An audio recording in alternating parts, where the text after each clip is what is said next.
let's talk about one of the most frustrating things in, well, pretty much any conversation or negotiation. It's something Chris Voss covers so well in his book, Never Split the Difference. It's that moment you get a yes, but that yes turns out to mean absolutely nothing. You know the feeling, right? Someone tells you, yeah, sounds good, or I'm on it. And you walk away thinking, great, we have a deal. Only to find out later that nothing happened. You didn't really have a deal, you just had a false sense of security.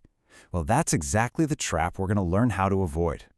See, a fake yes is actually dangerous. It's a killer of time, energy, and trust, because you end up making plans around a commitment that was never really there. According to Voss, learning to spot the difference between a real yes and a fake one is what separates a deal that feels good from one that actually gets done.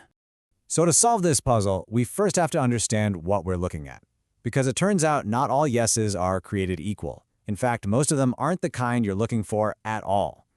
And what's so brilliant is how Chris Voss breaks down every yes you'll ever hear into just 3 simple types. Seriously, once you get this, you will never hear the word yes the same way again. Okay, so here they are. First, you've got commitment. That's the real deal, the one we're all shooting for.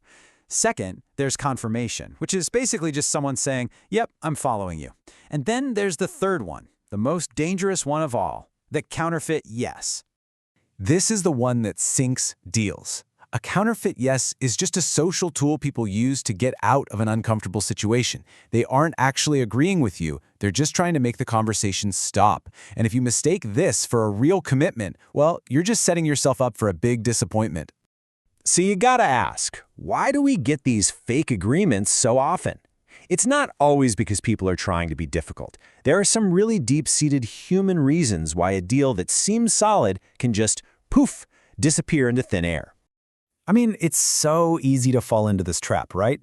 People say yes just to be nice or because they really want to avoid an awkward no. Sometimes they say it to buy themselves some time or just to get you to leave them alone. They haven't actually agreed to do anything. They've just agreed to end the conversation. But there's another massive reason that deals fall apart. And this one has nothing to do with whether someone means it or not. It has everything to do with authority. Are you even talking to the right person? And this right here is absolutely critical. You can get the most sincere, heartfelt yes in the entire world, but if that person has to go get approval from their boss, or their spouse, or the legal team, their yes means nothing yet. You haven't closed a deal, you've just found someone who's willing to ask on your behalf. And this quote just puts it all into perspective. If you spend hours or even days negotiating with somebody who doesn't have the final say-so, you're not actually making progress. You're just wasting time and money in a conversation that can't possibly lead to a real outcome.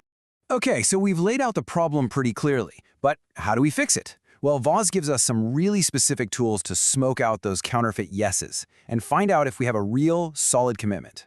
Now this is a total game changer. You have to stop asking weak, dead-end questions like, so do we have a deal? That kind of question just invites a simple, easy yes.